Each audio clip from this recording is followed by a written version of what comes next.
எல்லாருக்கும் வணக்கம். அரட்டை ஸ்குவாட் அசம்பிள் ஆயிட்டோம். மட்டு முதலாளி, நான் லாகுல். லாகுல் வந்து ரொம்ப நேரமா ஆரம்பிக்க சொல்லி நிறைய இது பண்ணிட்டு இருந்தாரு, ஃபன் பண்ணிட்டு இருந்தாரு. ஓகே, பெரிய ஐபிஎல் நியூஸ் வருது. பாசிபிளி த பிக்கெஸ்ட் ட்ரேட் அப்படின்னு போட்டு இப்போ மேஜர் மீடியா இதுலயுமே பிரிண்ட் டிஜிட்டல் எல்லாத்துலயும் வந்துருச்சு. என்ன அப்படின்னா முதலாளி வாய் எடுத்துட்டாரு இது பண்றதுக்கு. சஞ்சு சாம்சனையும் ட்ரைஸ்டன் ஸ்டப்ஸையும் மாத்திக்க போறாங்க அப்படின்னு. அதுக்கு முன்னாடி ஒரு ஹாப்பி நியூஸ் சொல்லிட்டு நீங்க என்ன சொல்றீங்கன்னு நான் கேட்டுக்கிறேன். ஸ்ரேயாஸ் ஐயர் வந்து டிஸ்சார்ஜ் ஃப்ரம் த ஹாஸ்பிட்டல் அந்த ஸ்பிளீன் இன்ஜுரிக்கு அப்புறம் is well and is recovered well. இதுக்கப்புறம் will wish him speedy recovery and back wish to see him back in cricket field as quickly as possible அப்படிங்கிற வாழ்த்துக்களோட இந்த சஞ்சு சாம்சன் ட்ரைசன் ஸ்டப்ஸ் யாருக்கு நல்லது, யாருக்கு சாதகம், யாருக்கு பாதகம், என்ன நினைக்கிறீங்க? இப்போ ஆர்ஆர்ல இருந்து சஞ்சு வந்து டிசிக்கு போறாரு, டிசியில இருந்து ஸ்டப்ஸ் வந்து ஆர்ஆருக்கு போறாரு. லாக்குல் நீங்க மைண்ட்ல எந்த மீம் நினைக்கிறீங்கன்னு தெரியுது. அந்த பரத் படத்துல வர்ற அந்த மீம் நீங்க நினைக்கிறீங்க. பட் மட்டும் முதலாளி நீங்க ஃபர்ஸ்ட் சொல்ல ஆரம்பிங்க. லாக்குலும் நீங்களும் சொல்லுங்க, இந்த ட்ரேட் எப்படி இருக்க போகுது? அவங்க சஞ்சு சாம்சன் வெளியே போகணும்னு உறுதியா இருந்தாரு. சரி, அதுல அவங்க அட்வான்டேஜ் இருக்கும்னு அவங்க வந்து ஸ்டப்ஸ் வாங்குறாங்க. அந்த மிடில் ஆர்டர் வந்து நம்ம முன்னாடியே பேசினப்பெல்லாம் கொஞ்சம் ஃப்ரெஜைலா தான் இருந்துச்சு, தேரியும் தேராமையும் இருந்துச்சு. அப்பப்ப ஹெட்மேயர் நம்ப முடியல, அந்த மாதிரி இருந்துச்சு. So Stubbs will be a strong addition to Rajasthan Royals. Samson வந்து இப்போ அந்த சைட் போறாரு. இப்போ அங்க ஓப்பனரா விளையாடுவாரா, இல்ல 1 டவுன் ஆடுவாரா, இல்ல 5 டவுன் ஆடுவாரா, சாரி 3 டவுன் ஆடுவாரான்னு தெரியல. பட் மோஸ்ட்லி ஓப்பனரா தான் எதிர்பார்ப்பாங்க நினைக்கிறேன்.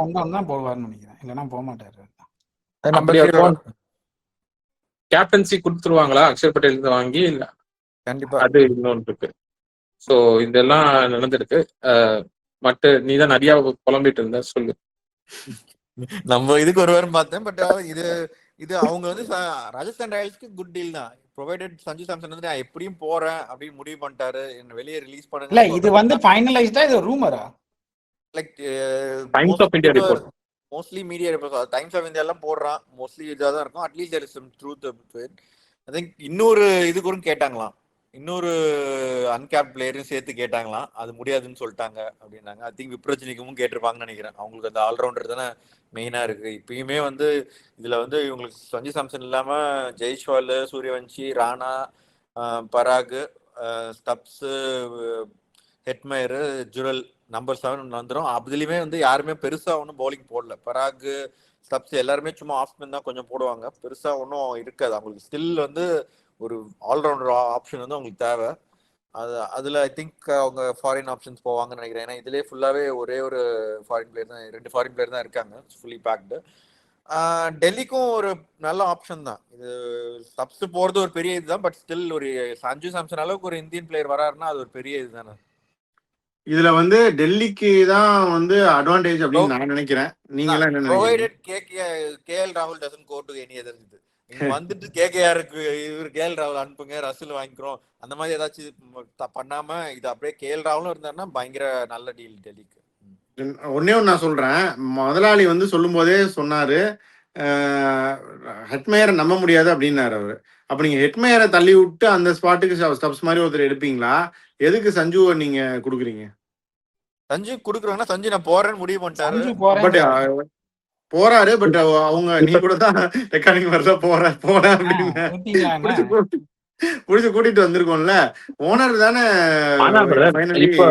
ஸ்டப்ஸ் அளவுக்கு ஒரு கேலிபர் பிளேயர் நீ ஆக்ஷன்ல எடுக்க முடியாது, டீம் கொடுக்க முடியாது. அப்புறம் அவங்க எப்படி பரா கேப்டன் ஆக்குறது? இல்ல பரா கேப்டன் ஆக்கணும் சரி, பட் இருந்தாலும் ஸ்டப்ஸ் அளவுக்கு நீங்க ஒரு பிளேயர் வந்து நீங்க ஆக்ஷன் எடுக்க முடியாது. ஐ மீன் எடுக்கலாம், பட் உங்களுக்கு இப்படி ஈஸியா கிடைக்கல. போறவரை அனுப்பிச்சு விட்டுட்டு ஸ்வாப்னா better deal. Problematic spot address பண்ணாம நல்ல ஸ்பாட் இருக்கிற நல்ல ஸ்பாட் ஏன் மாத்துறீங்கன்னு கேக்குறேன். why do you fix something that is not broken னு கேக்குறேன். கருணாயர் கொடுத்த போதும் அப்படின்னு முடிவு பண்ணிட்டாங்க. இவங்களுக்கு நல்லதுடா, டிசிக்கு நல்லது. ஆர்ஆர் தானே இப்ப இது கபு ஆகுறது. லாகுல்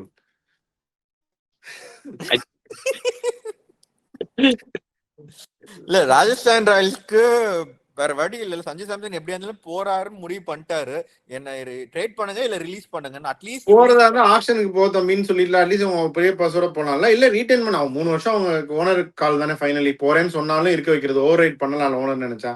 கொஞ்சம் இருப்பா அவனை நாங்க தான் வளர்த்து விட்டுருக்கோம் அப்படின்னு சொல்லலாம் இல்லையா? பிளேயரும் ரிட்டைன் பண்றதுக்கு அக்செப்ட் பண்ணணும்னு நினைக்கிறேன். ஓனர் கேன் ஓவர் ரைட் அப்படின்னு நான் நினைக்கிறேன். பிளேயர் வந்து அக்செப்ட் பண்ணும். அது கான்ட்ராக்ட்ல அப்படிங்க என்ன சைன் பண்ணிருக்காங்க நம்மளுக்கு தெரியாது. அது பொறுத்து தான் இருக்கு. இல்ல பட் அக்செப்ட் உன்னை பண்ணி நான் player தான் வளர்த்து ஒழுங்கா விட்டுருக்கேன் அப்படின்னு விளையாடலன்னா அவங்க சொல்லலாம் தாராளமா. ஏன் லாகுல் சஞ்சு சாம்சன் வளர்ந்ததெல்லாம் ராஜஸ்தான் ராயல்ஸ் தானே. இல்ல பட் அதான் அவங்களுக்கு அவங்க தான் சொல்றேனே திருப்பி ஜெய்ஸ்வால் விளையாடாம கேப்டன் விளையாடல சும்மா அவுட் ஆயிட்டு அவரு பிடிக்காததை இப்படி காட்டிட்டாருன்னா என்ன பண்ணுவீங்க? இப்படிலாம் யாரும் ப்ரொஃபஷனலா பண்ண மாட்டாங்க. அப்படிலாம் ப்ரொஃபஷனலா யாரும் பண்ண மாட்டாங்க. ப்ரொஃபஷனல் ஒரு வேர்டை யூஸ் பண்றீங்கடா அவங்க பண்ணுவாங்க. வந்து பரா கேப்டன் ஆகணும்னு முடிவு பண்ணிட்டாங்க. உன் ஃப்ரெண்டை பிடிச்சி கூட்டிட்டு வந்ததுக்கு ஒரு ஓவர்ல 33 ரன் கொடுத்தானே. அந்த மாதிரி தான். அந்த மாதிரி பிஹேவ் பண்ணாங்கன்னா அவருக்கு வந்து மத்ததுலயும் பாதிக்கும் இல்ல. ப்ரொஃபஷனலா இருந்து மத்த டீம்ஸ்ல இருந்து விளையாட எடுத்துக்கிறதுக்கு டவுட் பண்ணுவாங்க. பாட்டை இது பண்ணிட்டு இப்ப 3வது 5வது அந்த மாதிரி எல்லாம் பண்ண மாட்டாங்க. மேபி இன்ஜுரின்னு சொல்லிட்டு வேணா போலாம். பட் அதெல்லாம் அன்லைக்லி தான். ஜஸ்ட் ஒரு டிஸ்கஷனுக்காக நம்ம பண்ணலாமே தவிர அது அன்லைக்லி. பட் அதுதான் அப்ப நீ அவர் போகணும்னு முடிவு பண்ணிட்டாரு, வேற வழி இல்லை அப்படின்னு நீங்க சொல்றீங்க. பாப்போம் என்ன ஆகுதுன்னு. பட் என்ன பொறுத்த வரைக்கும் டிசி என்னடா டெல்லிக்கு ரொம்ப நல்ல டீல் இதுன்ற. டெல்லிக்கு தான் அது எக்ஸலன்ட் டீல். ராஜஸ்தான் வந்து இன்னமும் இது பண்ணிட்டு இருக்காங்க. தேர் ஃபாலிங் ஃபர்தர். இது ஹெட்மேயர் அவங்க அட்ரஸ் பண்றாங்களா இல்லைன்னு பொறுத்து தான் பார்க்கணும். அப்படியே இன்னமும் வந்து விடாமுயற்சியா வந்து அபிஷேக் நாயரை வச்சு கேஎல் ராகுல போட்டு புல் பண்ணிட்டு இருக்காங்க அப்படின்னு கேள்விப்படுறோம். என்ன நினைக்கிறீங்க? அன்லெஸ் அவங்க டெல்லி சொல்றேன் ட்ரேட் பண்ணணும்னா ரிங்கு சிங் இல்ல வருண் சக்கரவர்த்தியை கொடுத்தா தவிர வேற யாரை கொடுத்தா அவங்க ஒத்துப்பாங்க. அதுதான் அதுக்குதான் கட்டென்ஷன் போகுதுன்னு சொல்றாங்க. அவங்க கேகேஆர் சொல்ற யாருமே இன்ட்ரெஸ்ட் இல்லைங்கிறாங்களாம். கேஎல் ராகுல் வந்து சிம்பிளா சொல்லியிருப்பாரு அபிஷேக் நாயர் கிட்ட, முடிஞ்சா நான் வரேன், எனக்கு வந்து கேகேஆர் வரதுக்கு இன்ட்ரெஸ்ட், அதாவது I am happy to play there but I won't push the subject அப்படின்னு சொல்லியிருப்பாரு. நீங்க பேசுங்கன்னா எந்த பிளேயரை கொடுத்தா கேகேஆர் ஃபர்ஸ்ட் ராமன்தீப் சிங்னு ஆரம்பிச்சிருப்பாங்க.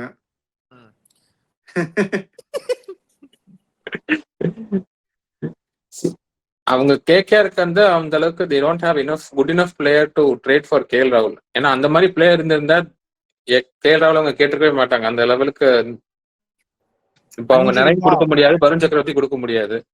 வேற பேட் சிங்ல வந்து அவங்க ரிங்கு சிங் ரசல் ஒரு பழைய கிளப்புக்கு திரும்புவார் அப்படின்லாம் மட்டும் சொல்லுச்சு. ஆமா, பட் ரசல் இப்போ கேஎல் ராகுலுக்கு அட்லீஸ்ட் another 5 years விளையாடுவாரா மினிமம். ரசல் வந்து இப்ப கேகேஆர் ரிட்டைன் பண்றாங்களான்னு தெரியல, அதுக்காக தான் அனுப்புறாங்க. அவங்க பேரை சொல்றாங்கடா, ரசல்லாம் வச்சிருக்க மாட்டாங்க, அவ்வளவுதான் முடிஞ்சு போச்சு. அப்படியா? கூடாது, ஆனா வச்சிருப்பாங்க. நீங்களே எப்படி சொல்லலாமா? ரசல் என்ன அடி அடிச்சிருக்காரு? அவ்வளவுதான் brother, every dog has its day. அவ்வளவுதானா? முடிஞ்சிருச்சுட்டீங்க. பாப்போம் என்ன கால் எடுக்கிறாங்கன்னு. பட் ராகுல் டு கேகேஆர் வந்து அன்லைக்லி அப்படின்னு நீங்க நினைக்கிறீங்களா at this point? Unless they like Rinku Singh அனுப்புவாங்களா? ரிங்கு சிங் வந்தா அவங்களுக்கு ஓகேவா கூட இருக்கலாம். டாப் ஆர்டர்ல சாம்சன் விட்டு லோவர் ஆர்டர் இம்ப்ரூவ் ஆகுதுன்னு. பட் ஈவன் தென் அது ஒன்றும் லைக் ரெண்டு டீம் இம்ப்ரூவ் பண்ணாது இல்ல. அது வேஸ்ட் ஆஃப் இதுதானே. ஸ்டெப்ஸ் போன கேப்பை ஃபில் பண்ணுவோம். ஃபாரின் ஸ்பாட் அவங்க ஃபாரின் ஸ்பாட் ஈஸியா எடுத்துக்கலாம்னு பாக்குறாங்கன்னு நினைக்கிறேன். இன்னும் நிறைய ஆப்ஷன்ஸ் இருக்கு. டோனமன் ஃபெரேராவும் இருக்காரு, கொஞ்சம் நல்லா தான் பெர்ஃபார்ம் பண்ணிட்டு இருக்காரு. அந்த ஸ்பாட்ல அப்படியே அவரு அனுப்பிடலான்னு நினைப்பாங்க. கேப்டன் அவர் ஆயிட்டாரு. அது ஒரு இன்ட்ரெஸ்டிங் டீம் தான். பட் ஸ்டில் லீடர்ஷிப் ரோல் கொடுக்குறாங்க அப்படின்னா is grown in stature as a player. பார்ப்போம். முதலாளி நம்ம இன்னொரு ட்வீட்டை பத்தி டிஸ்கஸ் பண்ணோம். பேட் கமின்ஸ், குல்தீப் யாதவ், அதை பத்தி கொஞ்சம் சொல்லுங்க. அதான் போன வருஷம் வந்து பேட் கமின்ஸ் வந்து குல்தீப் யாதவ் எஸ்ஆர்எஸ் இன்ட்ரெஸ்டட் ஏதோ ஆக்ஷன் முன்னாடி கேட்ட மாதிரி நியூஸ் வந்துச்சு. அதுக்கு குல்தீப் யாதவ் என்ன பதில் சொன்னான்னு தெரியல. அது ஆனா they were not able to get him. So eventually Delhi தான் வந்து ஒரு ஸ்பின்னர் தேவை எஸ்ஆர்எச்க்கு. எஸ்ஆர்எஸ் வந்து எப்ப கேன் வில்லியம்சன் ரஷீத் கானை விட்டுட்டு ரீடைன் பண்ணாங்களோ அப்பத்துல இருந்து லெக் ஸ்பின்னர் தேடிட்டு இருக்காங்க. கிடைக்காது. அது யாராச்சும் சாபம் விட்டுருப்பாங்க. என்னடா விட்டு நீயே சாபம் விட்டுருப்ப. அதெல்லாம் மோஸ்ட் பிளண்டர் ஐபிஎல் ஹிஸ்டரியில அதான் ரிட்டென்ஷன்ல. நம்ம ஹிஸ்டரியில வந்து நீ சாபம் விட்டா அந்த பிளேயர் அவ்வளவுதான். நான் யாராச்சும் ஒரு பிளேயரை ஃபேண்டசிக்கு எடுத்து இல்ல வேற யாரும் எடுத்து நீ ஒரு சாபம் விட்டா அவ்வளவுதான். ஊடு பண்ணுவான். ஊடு பண்ணுவோம் வியூவர்ஸ். அதையும் பாருங்க. என் பிளேயர் நான் ஃபேண்டசியில் எடுத்த பிளேயர்லாம் பேரை வச்சு ஊடு பண்ணிட்டு இருந்தான் ஒரு நாள். ஓகே லாகுல், நீங்க என்ன நினைக்கிறீங்க? குல்தீப் யாதவ் மாதிரி ஒரு பிளேயர் போவாரா டிசியை விட்டுட்டு? போனாலும் எஸ்ஆர்ஹெச்சுக்கு போவாரா? எஸ்ஆர்ஹெச்சுக்கு போறது டவுட் தான். ஆனா எஸ்ஆர்ஹெச்சுக்கு போக மாட்டாருங்கிறது எஸ்ஆர்ஹெச் போக மாட்டாருங்கிறீங்க. பட் அவங்க எங்க இருந்தா ஸ்பின்னரை பிடிப்பாங்க? அப்ப அவ்வளவுதான், மட்டு போட்ட கர்ஸ் தான் அது. இல்ல அவங்க சப்போஸ் பிஷ்னாயோ இல்ல சாலாலோ வந்தாங்கன்னா போவாங்களா? ஆல் அவுட் போவாங்கல்ல இல்லையா? கண்டிப்பா யாராவது கண்டிப்பா போவாங்க. ஒருத்ததான் ஆகணும். அவங்க அவங்க யாரை ரிலீஸ் பண்ணிட்டு போவாங்க. நம்ம வந்து முன்னாடி ஷமி ரிலீஸ் பண்ணாலும் சொல்லிட்டு இருந்தோம். அப்ப இருக்க ஷமிக்கு வந்து இப்ப இம்ப்ரூவ் பெட்டர், அட்லீஸ்ட் டொமஸ்டிக்ல பெட்டர் ஆயிட்டாரு. ஐபிஎல் வரப்ப it become back to form வரலாம். ஸோ அப்படின்றப்ப நீ ஷமியை ரிலீஸ் பண்ணுவீங்களா? கேஷ் எங்கேருந்து வரும்? யார் ரிலீஸ் பண்ணிட்டு கேஷ் எடுப்பீங்க? அது ஏதாவது ஒர்க் அவுட் பண்ணுவாங்க. இப்ப கிளாசன் கமின்ஸ் கொடுத்துதான் போகணும்னா ஷமியை கொடுத்துருவாங்கன்னு தான் நினைக்கிறேன். கிளாசன் விட்டுட்டு கேமரன் கிரீன் எடுக்கிறோம்னு இல்ல சொன்னோம். பர்டிகுலர்லி இப்ப கமின்ஸும் ஃபிட்னஸ் query இருக்கும்போது maybe they will retain one of them. Harshal Patel இல்ல ஷமி ஒருத்தரை வச்சிருப்பாங்க. மெசேஜ் அனுப்புன குல்தீப் வருவாரா இல்லையான்னு தெரியாது. மெசேஜ் அனுப்புன கமின்ஸே முதல்ல வருவாரா இல்லையான்னு தெரியல. அவர் அதான் ஆஷஸ்கே அவர் வந்து ஃபர்ஸ்ட் 2 மேட்ச் டவுட்டா இருக்காரு. இப்ப அவங்க ஜாம்பா ரூட்டை கூட எடுக்கலாம். Not a bad option. But ஒரு ஃபாரின் ஸ்பாட் போகும், அவ்வளவுதான். அதான் ஹர்ஷல் பே ஒரு ஸ்பாட் இந்தியன் ஸ்பாட் இங்க வந்து இன்க்ரீஸ் ஆயிருக்குல்ல. சோ ஏன் லாகுல் ஜாம்பா மாதிரி ஒரு ஃபாரின் ஸ்பின்னர் கூட விளையாடலாம்ல அவங்க. நான் போன தடவை வாங்கினாங்க, இன்ஜுரி ஆயிட்டார்ல. இப்போ இதுவே ரொம்ப நம்ம இந்த T20 விளையாடும் போதே நிறைய மேட்ச் நடுவில் விட்டுட்டு தான் விளையாடுறாரு. பட் அது பர்சனல் ரீசன்ஸ்க்காக சொல்றேன். ஸோ அது ஒரு ஆப்ஷன் இருக்கு. பாப்பா என்ன ஆகுதுன்னு. ஸோ இதெல்லாம் தான் ஹாட் ஐபிஎல் நியூஸ். என்ன ஆகுதுன்னு நமக்கு தெரியும். இதுல வந்து சிஎஸ்கே எதுவுமே கிடையாது. வழக்கம் போல இந்த ட்ரேட் டாக்ஸ் அப்போ நம்ம வழக்கமா அந்த ஃபேவரட் ஸ்நாக் தான் எல்லாரும் போட்டோ எடுத்து போட்டுட்டு இருக்காங்க. எதுவுமே சிஎஸ்கே மென்ஷன் ஆகல. இதை நான் ஏற்கனவே சொன்னேன். They are all busy with various other things. And இங்க இதெல்லாம் நடந்துட்டு இருக்கு. இப்போ டிஎன்சிஏ எலெக்ஷன்ஸ் அது இதுன்னு things will start moving. We will get என்னென்ன ரிப்போர்ட்ஸ் வருதோ we will share it with you. அப்படியே வந்து ஹோபார்ட் போகலாம். ஹோபார்ட்ல வந்து 3rd T20 2nd T20 செம்ம அடி வாங்கினாங்க இந்தியா ஆஸ்திரேலியாட்ட. காம்ப்ரிஹென்சிவ்லி பீட்டன். விக்கெட் விட்டுக்கிட்டே இருந்தாங்க. 125 ரன் ஆல் அவுட்னா அப்புறம் அதுக்கப்புறம் மேட்ச் ஒன்றுமே பண்ண முடியாது. நாளைக்கு வந்து ஹோபார்ட்ல மேட்ச். இதுல என்னன்னா ஹேசல்வுட் அவுட்டு, கிளென் மேக்ஸ்வெல் இன்னு. இது ஒரு மேஜர் இது. போயிட்டாரு, அவர் அவைலபிள் இல்ல. ஆஷஸ் ப்ரிப்பேர் பண்றாரு. Shield trophy local domestic match ஆடுறாரு. அதாவது வந்து வெள்ளிக்கிழமை நமக்கு நம்ம காலேஜ் படிக்கும்போது வெள்ளிக்கிழமை மேட்ச் அப்படின்னா மட்டு புதன்கிழமை வந்து காலேஜுக்கு வராது. ஏன் அப்படின்னா நான் ஃபோக்கஸ் பண்ணுவேன். செவ்வாய்க்கிழமையிலே வராது. அதே மாதிரி இப்ப ஹேசல்வுட் வந்து ஃபோக்கஸ் பண்றாரு அடுத்த ஆஷஸ் வர்றதுக்காக. இப்ப மேக்ஸ்வெல் உள்ள வந்துட்டாரு. கண்டிப்பா பிளேயிங் லெவன்ல இருப்பாரு. யாருக்கு பதிலாக வருவாருன்னு நினைக்கிறீங்க? அது ஒண்ணு. ஹேசல்வுட் ஸ்பாட்ல யார் உள்ள வருவான்னு நினைக்கிறீங்க? 2 சேஞ்சஸ் இருக்கும் ஆஸ்திரேலியால. என்னவா இருக்கும்னு நீங்க நினைக்கிறீங்க? Sean Abbott probably will come back. இல்லனா புதுசா அந்த பியர்மன் அவர்தானே இல்ல ஷான் அபர்ட் தான் விளையாடுறாரு நினைக்கிறேன் போன மேட்ச்ல. என்னடா இல்ல இந்த மேட்ச் ஷான் அபர்ட் விளையாடுவாரு. ஜெயிச்சிட்டாங்கன்னா அதுக்கப்புறம் வேணா பியர்மேன் சான்ஸ் கொடுப்பாங்க. பியர்மேன் தாடி வச்சிருந்தா ஒரு பியர்மேனா? தாடி வச்சிருக்க மாட்டாரு. தாடி வச்சில்ல அவரு. அதான் காமெடி. தாடி இல்ல அவருக்கு. ஷார்ட் போன மேட்ச் வந்தாரு.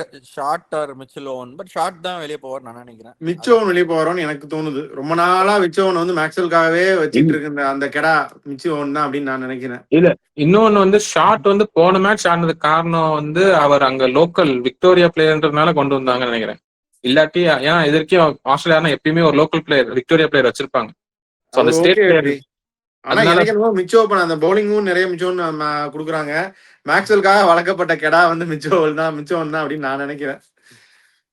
பட் ஷார்ட் தானே இந்த ஆஃப் ஸ்பின்னிங் ஆல்ரவுண்டர் அந்த இது பார்த்தனா மேக்ஸ்வெல் ஸ்ட்ரைட்டாவே வந்துற மாதிரி இருக்கு எனக்கு.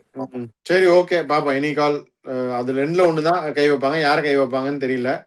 துவார்ஷிஸ் ரொம்ப நாளா ஸ்குவாட்லயே இருக்காரு. அவருக்கும் சான்ஸ் கிடைக்க மாட்டேங்குது.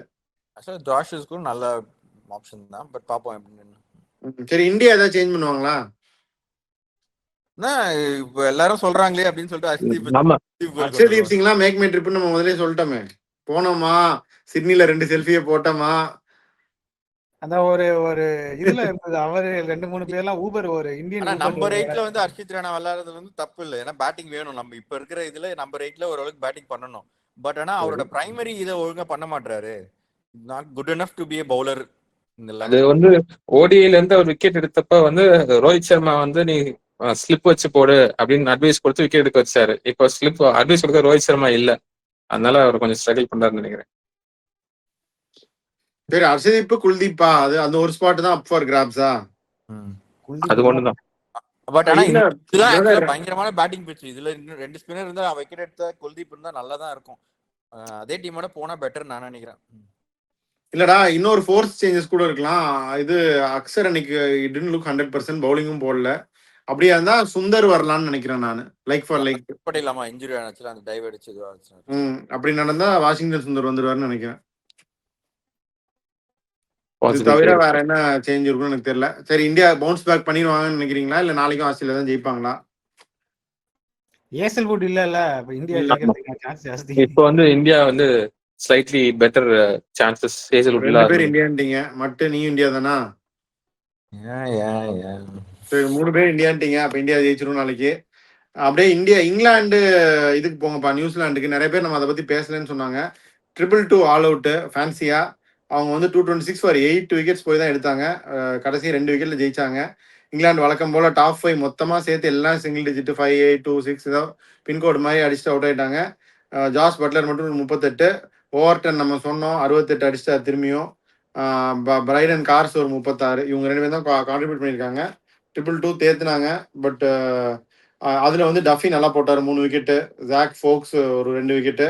டிக்னர் இந்த மேட்சும் விக்கெட் 4 விக்கெட் எடுத்துட்டாரு. திருப்பி வந்து கான்வே ரன் அடிச்சிட்டாரு, ரவீந்திராவும் ரன் அடிச்சிட்டாங்க. ஏன்னா எல்லாம் ஐபிஎல் ரிட்டர்ன்ஸ் வந்தா போதுமே, உடனே ரன் அடிச்சிருவீங்களே. 2 பேரு வந்து ஈஸியா ரன் அவுட் ஆனாங்க. அப்படியா? பேட்ல பட்டு ரன்னர்ஸ் இதுல இருந்து. அது வந்து ஓவர்டன் அடிச்சிட்டாரு. ஓவர்டன் தான் மேல சீரீஸ் வந்திருக்கணும். அதுதான் இப்ப அடிச்சவங்க எல்லாம் பாத்தீங்கன்னா அடிச்ச 10 பேர் ரவுடி தான். Overton CSK, டெவன் Conway CSK, Ravindra Sachin CSK, எல்லாம் வந்து ஐபிஎல் ரிட்டர்ன்ஸ் வந்துட்டா சிஎஸ்கே. அதனால ஆக்ஷன்ல என்ன எடுங்க, என்ன ரிலீஸ் பண்ணிடாதீங்க அப்படின்ற மாதிரி எல்லாரும் ஃபார்முக்கு வர ட்ரை பண்றாங்க. அப்படி போயிட்டு இருந்தாலும் இங்கிலாந்து தோத்துக்கிட்டே தான் இருக்காங்க. இத பத்தி என்ன நினைக்கிறீங்க? இல்ல ஒரு ஒன் டே மேட்ச் 3 மேட்ச் விளையாடுறோம். 45 ஓவருக்கும் ஒரு சீரீஸ்ல இல்ல விளையாடுறாங்க. ஃபர்ஸ்ட் இந்த ஃபர்ஸ்ட் பேட்டிங்ல ரொம்ப இதுவா இருந்தது. இல்ல அதான் 20 ஓவர்ஸ்லயே கொஞ்சம் முடிச்சிர மாதிரி வந்து அடிச்சாங்க. 40 ஓவர்லயே ப்ரீமெச்சூர். எங்களுக்குலாம் இது வந்து சால்வா சாப்பிட்ற மாதிரி நினப்பிலேயே வந்து விளையாடுறது. அவங்க பேசிக்கா ஓடினா 50 ஓவர் விளையாடணும் நிக்கணும் அப்படின்ற ஒரு தாட் இல்ல. அவங்க டாப் ஆர்டர் அடிச்சாலும் பரவாயில்ல, நம்ம இந்த அப்ரோச் மாத்த போறதுலன்னு முடிவா இருக்காங்க. ஆனா இப்படி ஓடி ஆடினாலும் இதுக்கும் டெஸ்ட்டுக்கும் சம்பந்தம் இல்லை அப்படின்ட்டாங்க. ப்ராப்ளி அவர் பென் ஸ்டோக்ஸ் இருந்தா ஒரு லெவல் ஹெட்னஸ் இருக்கும் டீம்ல அப்படின்னு ஒரு எதிர்பார்ப்பு இருக்கு. அவர் மாதிரி ஒரு 2023 வேர்ல்ட் கப்ல அவங்க வேர்ல்ட் கப் ஜெயிச்சாங்க 19ல, அதோட முடிஞ்சிருச்சு. 2023ல செம்ம அடி வாங்கினாங்க. இங்க வந்து worst defense for any world cup வந்து அந்த டீம் வந்து இங்கிலாந்து தான். இப்பவே வந்து ஐ திங்க் லாஸ்ட் 24 ஒன் டேஸ்ல வேர்ல்ட் கப்புக்கு அப்புறம் 16 ஒன் டே தோத்துருக்காங்க. அதனால நம்ம வந்து ஜாலியா தான் தெரியுவேன் அப்படின்னு தெரிஞ்சாங்கன்னா என்ன பண்றது? அந்த ஒரு லெவல் ஹெட்னஸ் இல்ல. வேர்ல்ட் கப் வாங்கிட்டாங்களா இனி அவ்வளவுதான். 30-40 வருஷம் ஓட்டாடியா. ஆக்சுவலா டைல முடிஞ்ச மேட்ச் தானே. ஓகே, இப்ப அதுதான். இப்ப நியூசிலாந்து ஆனா நல்லா பெர்ஃபார்ம் பண்ணாங்க. சர்டன் இது இப்ப நம்ம சொன்ன மாதிரி ஐபிஎல் வர வர ஃபார்முக்கு வந்துட்டு இருக்காங்க. பவுலிங் இங்கிலாந்து ஒன்னு சொல்லிக்கிற மாதிரி இல்ல. சரி, அந்த மேட்ச் பார்ட்னர் வந்து எந்த ஐபிஎல் டீம்ல இருக்காரு? மும்பை இந்தியன்ஸ். என்ன நல்ல ஃபார்ம்ல வந்திருக்காரு. நல்ல பேஸ்ல போறாரு. ஒரு 6லாம் கிரவுண்ட் விட்டு போச்சு அட்டி. ஓகே, இப்போ இந்தியா ஏ சவுத் ஆப்பிரிக்கா ஏவும் நடந்துட்டு இருந்துச்சு. இந்தியா ஏக்கு இன்னும் 156 ரன்கள் தேவை ஜெயிக்கிறதுக்கு. 199 ஆல் அவுட் ஆயிட்டாங்க சவுத் ஆப்பிரிக்கா. நம்ம 234 இந்தியா பத்தி நேற்று பேசணும். நாங்க அதோட கம்மியா 199 ஆல் அவுட் ஆகும் அப்படின்னு சொல்லிட்டு ஆல் அவுட் ஆயிட்டாங்க. சிறப்பா பவுலிங் போட்டது வந்து அன்சுல் கம்போஜ் 3 விக்கெட்டு, தனுஷ் கோட்டியான் இப்பயும் 4 விக்கெட்டு. ஃபர்ஸ்ட் இன்னிங்ஸும் 4 விக்கெட்டு, செகண்ட் இன்னிங்ஸும் 4 விக்கெட்டு தனுஷ் கோட்டியான். அவங்க யாருமே அடிக்கல. அந்த ஜுபைர் ஹம்சாவும் அந்த செனாக்வானை 37 அடிச்சிருக்காங்க. யாரும் பெருசா அடிக்கல. இந்தியா ஏக்கு வந்து இப்ப Rishabh Pant captain not out 64ல இருக்காரு. அவர் ஜெயிச்சு கொடுப்பாரா பாய்ஸ்? நீங்க தான் சொல்லணும். வைஸ் கேப்டன் கோட் அவுட்டாரு, அதனால கேப்டன் காப்பாத்திட்டு இருக்காரு. நாளைக்கு ஆயுஷ் பதோனி, இவங்க 2 பேர். ஆயுஷ் பதோனிக்கு நல்ல சான்ஸ். தனுஷ் கோட்டையன் ப்ரூவ் பண்ணிட்டாரு அவர் எடுத்ததுக்கு. பட் ஆயுஷ் பதோனி நல்ல சான்ஸ். நாளைக்கு மேட்ச் பினிஷ் பண்ணா ஹில் கோ அப் தி பெக்கிங் ஆர்டர். அதே மாதிரி இவர் தனுஷ் கோட்டையனும் முன்னாடி இருந்தே டீம்லாம் எடுத்திருக்காங்க. பேக்கப் பிளேயரா எடுத்திருக்காங்க, ரிசர்வ் ரீப்ளேஸ்மெண்ட் பிளேயரா எடுத்திருக்காங்க. பட் விளையாடல. பட் இவர் பெர்ஃபார்ம் பண்றது பார்த்தா he should get a chance soon hopefully.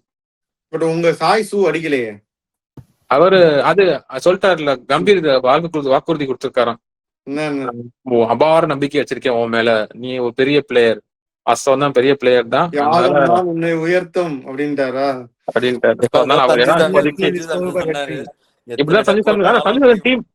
Sanju Samson team விட்டு போல பத்தியா, சஞ்சு டீம்ல இருக்காரு. அதே மாதிரி சாய் டீம்ல இருப்பாரு. குமார் ஏத்தி விட்டு அழகு பாக்குறவன் குமார் அப்படின்ட்டாரு அவரு சாய் சூ கிட்ட. பாப்போம் என்ன ஆகுதுன்னு. ரஞ்சி டிராஃபி நடந்துட்டு இருக்கு, அதோட ரவுண்ட் அப் மட்டும் சொல்லு. என்ன இப்ப சூப்பர்லேட்டிவ் பெர்ஃபார்மன்சஸ் எல்லாம் என்னென்ன? நம்ம இன்னொரு சான்ஸ் கொடுக்க கூடாதுன்னு சொன்ன கருண் நாயர் வந்து டபுள் 2வது கன்சிக்யூட்டிவா. இவரு நம்ம தமிழ்நாடு பிளேயரும் இந்த பிரதோஷ் ரஞ்சன் பாலா பால். அவரும் அடிச்சது, அவரும் ஒரு செஞ்சுரி அடிச்சிட்டாரு கன்சிக்யூட்டிவா. ம், ம், பாபா இந்திரஜித்தும் ஐ திங்க் 94 நாட் அவுட் நினைக்கிறேன், அவரும் இருக்காரு. ஃபர்ஸ்ட் ரொம்ப நிறைய விக்கெட் விழுந்துச்சு தமிழ்நாட்டுக்கு, அதுக்கப்புறம் இவங்க 2 பேரும் கன்சல்டேட் பண்ணி ரிலீஸ் பண்ணிட்டாங்க. அப்புறம் யாரு இவரு ஜெய்ஸ்வால் கடைசியா, 50. அதாவது இந்தியா டெபியூ கூட ஈஸியா பண்ணிடலாம், ரஞ்சி ட்ரோஃபி டெல்லியில டெபியூ பண்றது வந்து எவ்வளவு கஷ்டம்னு தெரிஞ்சு அந்த பிரியன் சாரியா கடைசியா டெபியூ கொடுத்துட்டாங்க. அப்புறம் அவர் வந்து இதையும் நான் ஐபிஎல் மாதிரி தான் விளையாடுறேன்னு சொல்லிட்டு 25 பால் 40 ரன் அவுட் ஆயிட்டாரு. உதய் சாகரன் அவர் ஒரு 100, பழைய இந்தியா அண்டர் 19 கேப்டன் உதய் சாகரன் ஒரு 100 அடிச்சிருக்காரு. பஞ்சாப் அடிப்போம் அப்படின்னு சொல்லிட்டு நவந்தீர், நஹேல் வாதேர், அவங்க வந்து நாங்க டைரக்டா ஐபிஎல்ல தான் அடிச்சா ஐபிஎல்ல தான் அடிப்போம் அப்படின்ட்டாங்க. எதுவும் பெருசா இதுக்கும் அந்த ரஞ்சி ட்ரோஃபில எதுவுமே 3 பேருமே பெர்ஃபார்ம் பண்ணல பெருசா. என் தலைமை அர்ஜுன் டெண்டுல்கர் வேற பவுலிங் போட்டிருக்காரு, ஆனா ஒரு விக்கெட் தான் எடுத்திருக்காரு. ஜெய்ஸ்வால் 60 ஒரு 50, முஷீர் கான் ஒரு 49 மும்பைக்கு. ஆனா அதுக்கப்புறம் எல்லாம் 100 வந்து மத்த அதுக்கப்புறம் எல்லாரும் அவுட் ஆயிட்டாங்க. அதே என்னன்னா லெஃப்ட் ஆர்ம் ஸ்பின்னர் விக்கெட்டும். அஜய் சிங். ஆமா, மணிப்பூர் வந்து பயங்கரமா 245 ஃபார் 1, அது ஒரு பெரிய இது, விக்கெட்டே விடாம ஜாலியா விளையாடிட்டு இருக்காங்க. வெஸ்ட் பெங்காலும் அப்படிதான் 171 ஃபார் 1, அவனும் வந்து ரொம்ப ஜாலியா விளையாடிட்டு இருக்காங்க. ஹபீப் காந்தி 82, அந்த கராமி சுதீப் குமார் அவர் வந்து ஒரு 70 போயிட்டு இருக்கு. ஸோ இதெல்லாம் தான் ரஞ்சி டிராஃபி ரவுண்ட் அப். இதுல என்னன்னா விஜய் சங்கர் வந்து இவங்களுக்கு ஆடிட்டு இருக்காரு, திருப்பூராக்கு ஆடிட்டு இருக்காரு. இப்போ நம்மளுடைய விஜய் சங்கர் வந்து திருப்பூராக்கு ஆடிட்டு இருக்காரு, பவுலிங்லாம் போட்டிருக்காரு, பட் விக்கெட் எடுக்கல அன்பார்ச்சுனேட்லி. பார்ப்போம், ஏன்னா ஐபிஎல் வருது, விஜய் சங்கரும் பெர்ஃபார்ம் பண்ணாலும் ஆச்சரியப்படுறதுக்கு இல்லை.